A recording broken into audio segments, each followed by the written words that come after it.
অনেক অনেক স্বাগতম জানিয়ে আজকে ব্লগটা স্টার্ট করে ফেললাম। আজ হচ্ছে শিবরাত্রি, স্পেশাল একটা দিন। তো তোমাদের সঙ্গে ওই স্পেশাল ব্লগটা আজকে শেয়ার করতে চলেছি। তো দেখতেই পাচ্ছ সকাল থেকে সারা সংসারের কাজকর্ম সেরে নিয়ে দুপুরবেলায় এখন বসে গেছি সবাই মিলে মালা গাঁথতে। তো এখন মালা গাঁথা শুরু করলাম কেবল মাত্র। দেখতেই পাচ্ছ একটা ছোট মহাদেবের জন্য মালা গাঁথা হয়েছে আকুন্দা ফুলের, আর এখানে একটা বড় মহাদেবের জন্য বড় মালা গাঁথা হচ্ছে। তো গাইস এখন আমরা মালা টালা গেঁথে যাবো নাপিতের কাছে হচ্ছে কামাতে যাব, কামিয়ে এসে তারপরে আবার হচ্ছে সন্ধ্যাবেলায় যেহেতু আমাদের পুজো। তো সারাদিনের ব্লগটা তোমরা আজকে দেখতে থাকো কন্টিনিউ। তো চলো লেটস গো, আজকের ব্লগটা তোমাদের সঙ্গে নিয়ে স্টার্ট করে ফেললাম। দেখতেই পাচ্ছ এখানে হচ্ছে সব রকমের ফুল জোগাড় করে নিয়েছি। এখানেও রয়েছে ফুল, তো এখানে রয়েছে আকন্দা ফুল, তারপরে এখানে ধুতরা ফুল, এটাও একটা ধুতরা ফুল। তো আজকে ধুতরা ফুলের খুব ক্রাইসিস চলছে। আর এই যে দেখতে পাচ্ছ জব, এটা হচ্ছে শিব পুজোতে লাগেই। তো আজ আর এটা হচ্ছে সিদ্ধির পাতাটা শুকিয়ে গেছে যেহেতু আগে তোলা হয়ে গেছে সকালবেলায়। আর আজকে জবের আর হচ্ছে ধুতরা ফুলের অনেক ক্রাইসিস চলছে। সকালবেলা ঘুম থেকে উঠে সব ধুতরা ফুল পেরে নিয়ে চলে গেছে, বাড়িতে একটাও ধুতরা ফুল আমাদের বাড়িতে একটা নাই গো, একটাও নাই। সব মানে সকালবেলায় ভোরবেলায় উঠে ধুতরা ফুলগুলো সব চুরি হয়ে গেছে। যাই হোক, যা আছে সেটা দিয়ে পুজো করব। তো চলো এখন হচ্ছে মালাটা গাঁথতে থাকি। আমাদের 3-4টা ফুলের বন্ধুরা তোমরা দেখতে পেলে এখানে আমি এক এক করে 4টে মালা গেঁথে নিয়েছি, 2টো গাঁদা ফুলের মালা আর 2টো হচ্ছে আকন্দা ফুলের মালা। তো গাইজ আমাদের এখানে এই ফুলগুলো প্রচুর পাওয়া যায়, অ্যাভেলেবেল। তো দোকানে গেছিলাম বাজারে এই ফুলের মালাগুলো ছোট ছোট মালা 30 টাকা করে দাম বলছে, সেটা আর আমাদের ঠাকুরের জন্য কিনে নিয়ে আসতে হলো না। কত সুন্দর বাড়ির থেকেই ফুল কুড়িয়ে নিয়েই ঠাকুরের জন্য নিজে হাতে মালা গেঁথে নিলাম। গাইজ এইদিকে তারপরে চলে এসেছে নাপিতের কাছে আমাদের নখ ছোঁয়াতে হয়, যেহেতু আমরা আগের দিন সংযম করে নিই। আগের দিন সংযম যদি করতাম তাহলে আগের দিন নাপিতের কাছে নখ ছুঁয়ে তারপরে সংযম মানে সবাই মিলে এক জায়গায় রান্না করে খেতে হতো সেদ্ধ ভাত। তো যেহেতু আমরা পুজোর দিনেই একবারে করছি, কারণ একটু অসুবিধা ছিল, আমাদের এখানে একজন মারা গেছে সেই জন্য বাড়ির কাছে, তো সেই জন্য সংযমটা আর করা হয়ে ওঠেনি। তো খুবই একটা মর্মান্তিক বিষয় ছিল, সেই জন্য কালকে আমরা সংযমটা না করেই আজকে শিব পুজোর দিন সকালবেলা থেকেই না খেয়ে আছি এবং নাপিতের কাছে শুয়ে এসে ঘরে তো ঢুকতে পাবো না, সেই কারণে আমরা চলে এসেছি গঙ্গায় স্নান করতে। গাইস এটা হচ্ছে আমাদের নতুন ব্রিজ, বাইপাস ব্রিজ। তো গাইস এখন আমরা হচ্ছে এই ঘাটে স্নান করবো। আর যেহেতু আমরা অনেক বছর পর এই ঘাটে স্নান করছি, অনেক বছর পর, প্রায় 7 বছর পর আমি এই ঘাটে স্নান করতে এসেছি। যদিও মনের মধ্যে একটু ভয় ভয় লাগছিলো, তবু দেখো ধারের মধ্যে থেকে স্নান করে আমি তারপর করে উঠে আছি, কারণ গঙ্গায় স্নান করতে আমার প্রচুর ভয় লাগে। যেহেতু গঙ্গার কাছেই থাকি তাও প্রচুর ভয় লাগে। গাইজ এদিকে জল টল ভরে নিয়ে আমরা চলে গেছি। আমাদের এখানে ছোট একটা মন্দির আছে, তোমাদের সঙ্গে এর আগে ব্লগে আমি শেয়ার করেছি এবং এর আগে পুজোতেও তোমাদের সঙ্গে শেয়ার করেছি। তো এখন শুধু জল ঢেলে নেব। তো গাইজ এখানে সকলে পুজো করে করে যাচ্ছে। তো যেহেতু শিবরাত্রি এখনও লাগেনি, রাত্রিবেলায় লাগবে। তো যেহেতু 4 প্রহরের পুজো, আমরা 4 প্রহর পুজো করি, সেই জন্য একবার স্নান করে জল ঢালতেই হয়। দেখতেই পাচ্ছ এখন চলে যাচ্ছি শিব পুজোর বাজার করতে। দেখতেই পাচ্ছ এখন বিকেলবেলায় হয়ে গেছে। তো বিকেলবেলায় এখন বাজারটা করতে যাচ্ছি, সকাল থেকে সময় পাইনি সেই কারণে এখন চলে যাচ্ছি।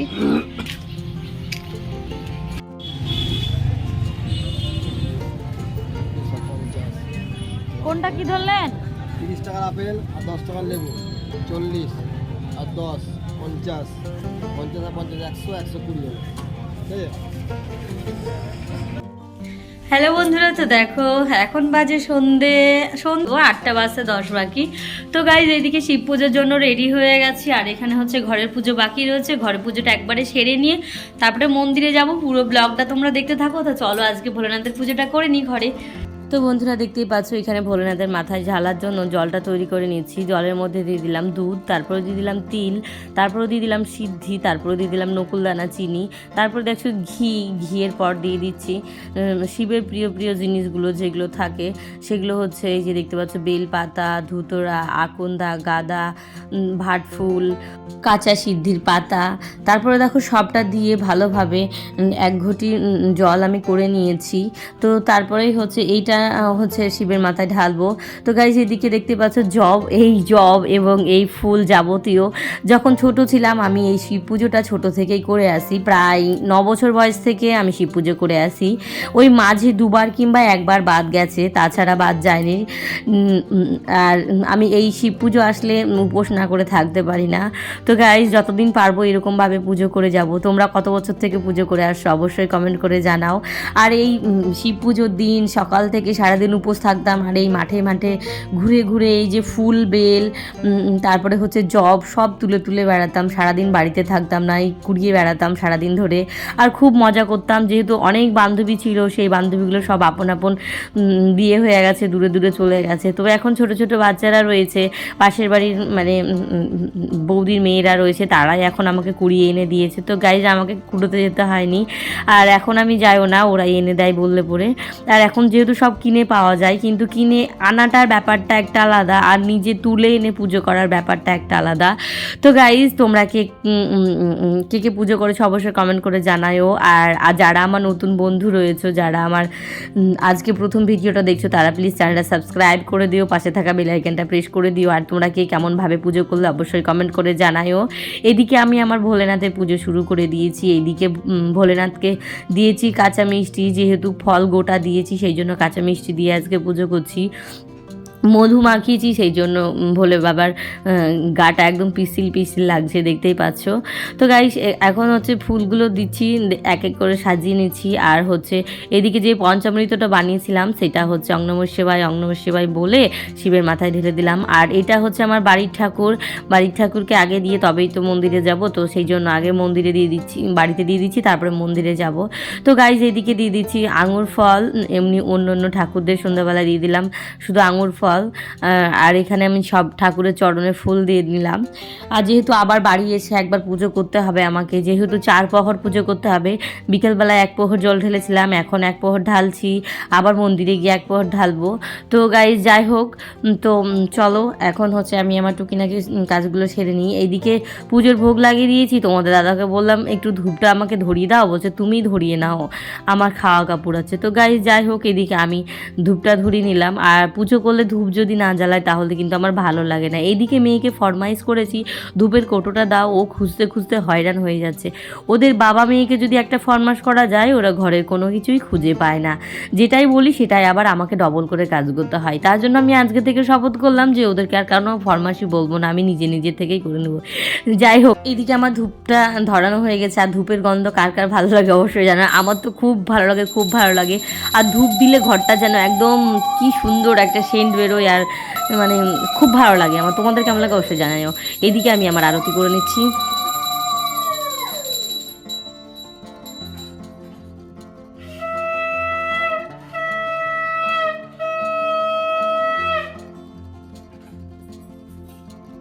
এইদিকে তোমাদের সঙ্গে গল্প করতে করতে হয়ে গেছে আমার পুজো কমপ্লিট। আর এইদিকে আমি মন্দিরে যাব, সেই জন্য সব কিছু জোগাড় জানতে আগে থেকেই করে রেখেছিলাম, দেখতেই পাচ্ছ। মেয়েকে দিয়েছি ফুলের ঝুড়ি এবং বেলের ঝুড়িটা, এই ঝুড়িটা আমি রিসেন্ট কিনে এনেছি। তো গাইজ যাই হোক, এইদিকে আমি আমার সব পুজোর সামগ্রিক জোগাড় করে নিয়েছি। তোমাদের দাদাভাইকে বলছি আমাদের একটু এগিয়ে দিয়ে এসো, কারণ সোনামণি যা দুষ্টুমি করবে, রাস্তা থেকে আমাদের অনেকটা যেতে হবে। তো তোমাদের দাদাকে বললাম চলো, তো তোমাদের দাদাভাই বলছে চলো আমি আসছি। তো আমি ভাবলাম ও যাবে না মনে হয়, তারপরে আবার বললাম তাহলে যেতে হবে না, তো বলছে না চলো আমি আসছি। তো গাইজ দেখতেই পাচ্ছ আমরা বেরিয়ে চলে এসেছি মন্দিরে এসে ছেলেপেলে খেলা করছে। আর এদিকে পুরোহিত মশাইও চলে এসে পুজোতেই বসে গেছে। তো এক এক করে সবাই আসতে শুরু করেছে, যেহেতু 8টা থেকে লেগেছে পুজোটা, আর ঠাকুর মশাই বসে গেছে লাগার সঙ্গেই। তো গাইজ যাই হোক, এখন হচ্ছে আমরা পুজোটা করি, তোমরা মনোযোগ সহকারে দেখতে থাকো।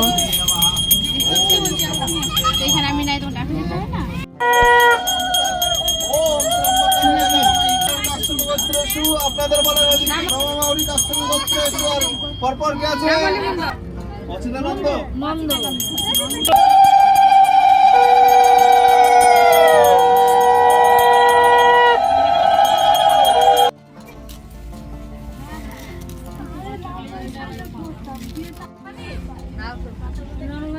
গরম করে নেয় এখানে মনটা খারাপ ওইদিকে লোক তারপর করে এখানে গরম যেটা হাতে কি আছে হাতে এখানে বসো এখানে বসো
আস্তে আস্তে পুজো করবো। দাঁড়াও দাঁড়াও, আমি ক্যাপটা ধুই। আমার ক্যাপটা ধুই।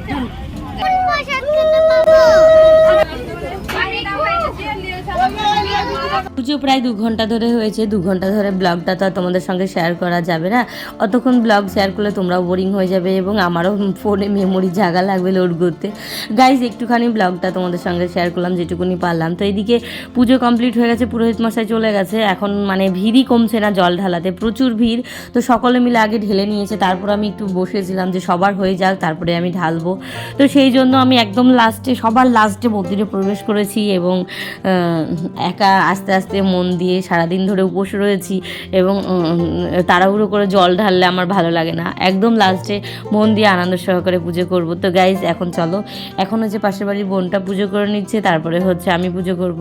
তো তোমরা কে কে পুজো করেছো অবশ্যই কমেন্ট করে জানাইও। আর শিব পুজোতে যদি কোনো ভুল ত্রুটি হয়ে থাকে অবশ্যই তোমরা ছোট বোন এবং দিদি হিসেবে ক্ষমা করে দেবে। আর অবশ্যই তোমরা জানাবে কোনো ভুল ত্রুটি হয়ে থাকলে, তোমরা যদি জানাও সেখান থেকে আমি কিছু শিখতে পারবো, কারণ মানুষ ভুল করে করেই শেখে, যদি ভুল না করে তাহলে কিন্তু কোনো কিছু শিখতে পারবে না। আমরা কেউ কোনো দিন একবারেই সাইকেল চালাতে শিখে যায়নি, পড়েছি, লেগেছে, কেটেছে, ফেটেছে, তারপর আমরা সাইকেল চালাতে শিখেছি। তো সেরকম পুজো আর্চার ব্যাপারেও আমরা যত করি তত মানে বুঝতে পারি এটা করতে নেই, ওটা করতে নেই, ওটা করতে নেই। তো গাই সত্যি কথা বলতে মানে এক এক সময় এক একটা জিনিস অনেক কারো কাছ থেকে শিখতে পারি। যখন আলাদা আলাদা মানুষের কাছে গিয়ে পুজো করি কিংবা কোথাও গিয়ে পুজো করি তখন দেখি এটা করতে নেই, তখন বলি তখন সেটা আমি শিখে যাই, তারপরে বলে এইটা নিষিদ্ধ, এটা দিতে নেই, তখন সেটা জানা হয়ে যায়। তো এরকমভাবেই অজানা জিনিসগুলো তোমাদের কাছ থেকেও জানতে পারবো যদি কোনো ভুল ত্রুটি হয়ে থাকে। দেখো সকালবেলায় মালা গেঁথেছিলাম আকন্দা, সেই মালাটা শিবলিঙ্গকে পরিয়ে দিলাম, তারপর দেখতে পাচ্ছ 5 ফল, গোটা ফল, আতা, বেল সব দিয়ে দিলাম। আর যেহেতু আমি সব আগে থেকেই যে এই ঢপটাতে জোগাড় করে নিয়ে এসেছিলাম পুষ্পাঞ্জলি দেওয়ার জন্য আমি আলাদা ফুল নিয়ে এসেছিলাম, সেই ফুলটাও আগে শেষ হয়ে গেছে। তো এখানে যেটুকুনি ফুল ছিল সেটুকুনি ফুল দিয়ে আমি পুজো করে নিলাম। এখানে আমি ধুতরা ফুল দিতে পারলাম না, আকন্দা এবং গাঁদা ফুল দিলাম, কারণ অঞ্জলি দেওয়ার সময় সব আমার ক্যারি থেকে ফুলগুলো বের করে নিয়েছিল। যাই হোক, ঠাকুরের পুজোর তো লেগেছে, যাই হোক এদিকে আমি পুজোটা সেরে নিচ্ছি।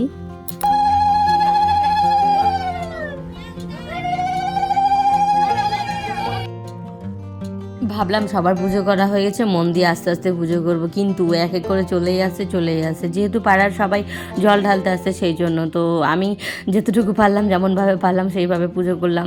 আর মন্দিরটা অনেকটা ছোট যেহেতু সেই জন্য মানুষকে জায়গা দেওয়া হচ্ছে না, মানে খুব অসুবিধা হচ্ছে ছোটোর জন্য। আর শিব মন্দির যেখানে থাকবে সেখানে ঘেরাঘুরি থাকলে না একদম পুজো করে শান্তি হয় না। শিব মন্দির খোলাখুলি থাকবে আর সব দিক থেকে মানুষ জল ঢালতে পারবে, তাহলে কিন্তু দেখবে ভিড়ও হবে না আর হুটোহুটি পাড়াপাড়িও হবে না। আর আমার পুজো করার সময় হুটোহুটি পাড়াপাড়ি একদম পছন্দ হয় না। তো গাইস যাই হোক, এখান থেকে একটা বৌদি আমাকে বলছিল যে এই করো সেই করো, এই দিক থেকে জল দাও, ওই দিক থেকে জল দাও। তো আমি সব চারিদিক থেকেই দেখে দেখে জল দিলাম। বৌদিটা বললো যে এইদিকে, আমি যেহেতু জানি আমি এরকমভাবে জল দিই তাও বললো, সেই জন্য আমি দিলাম। তো গাইস এদিকে দেখতে পাচ্ছ পুচকুটা হচ্ছে রিলস বানাচ্ছে, আর এদিকে আমি এখনও পর্যন্ত একটা রিলস বানাতে পারিনি। এদিকে পুজোটা করে নিয়ে তারপরে দেখো আবার হচ্ছে মানে গঙ্গা জল আর শীতলা মন্দিরে দিয়ে এসে তারপর গঙ্গা জল দুধ যেটুকু ছিল সেটুকুনি আবার ঢেলে দিলাম। তো এখানে হচ্ছে সুন্দরভাবে পুজো আচ্ছা সব কমপ্লিট হয়ে গেছে। আমি যেহেতু লাস্ট মুহূর্তে ছিলাম, তো এই যে দেখতেই পাচ্ছ আমাদের আজকে মন্দিরের পুজো। এই যে এখানে হচ্ছে ভোলেনাথকে একদম দেখা যাচ্ছে না, সব ফুলে ভর্তি হয়ে গেছে, সাপটাকেও দেখা যাচ্ছে না। গাইস যাই হোক, পুজো কমপ্লিট হয়ে গেছে, একটু প্রসাদও খেয়ে নিয়েছি, চরণামৃত খেয়ে তারপরে চলে এসেছি বাড়ি। গাইস আজকে ভিডিও তোমাদের কেমন লাগলো অবশ্যই কমেন্ট করে জানাবে। আর আমি এত ক্লান্ত লাগছে তোমাদের আর কি বলবো, এখন রাত্রি বাজে 11:10। তো গাইস আমার চোখ খুলছে না, আমি তোমাদের সঙ্গে কথা বলতে পারছি না। মন্দির থেকে এসে কেবল 2টো মিষ্টি খেয়ে এখন আমি বিছানায় উঠে গেছি, দেখতেই পাচ্ছ মশারি টাঙানো হয়েছে। তো গাইস আজকের মতো ভিডিওটা এখানেই শেষ করছি, দেখা হচ্ছে তোমাদের সঙ্গে আবার সকালবেলায় নেক্সট ভিডিওতে। গাইস টাটা, আজকের মতো এখানেই শেষ করছি ব্লগটা। তোমাদের সঙ্গে আবার একটা নতুন ভিডিওর সঙ্গে দেখা হবে, একটা সুন্দর ব্লগের সাথে। তোমরা সকলে ভালো থেকো, সুস্থ থেকো, ঠাকুরের কাছে এই কামনাই করি ঠাকুর যেন সবার মঙ্গল করে এবং ঠাকুর যেন সবাইকে সুস্থ রাখে, ভালোভাবে রাখে। টাটা বন্ধুরা, বাই বাই।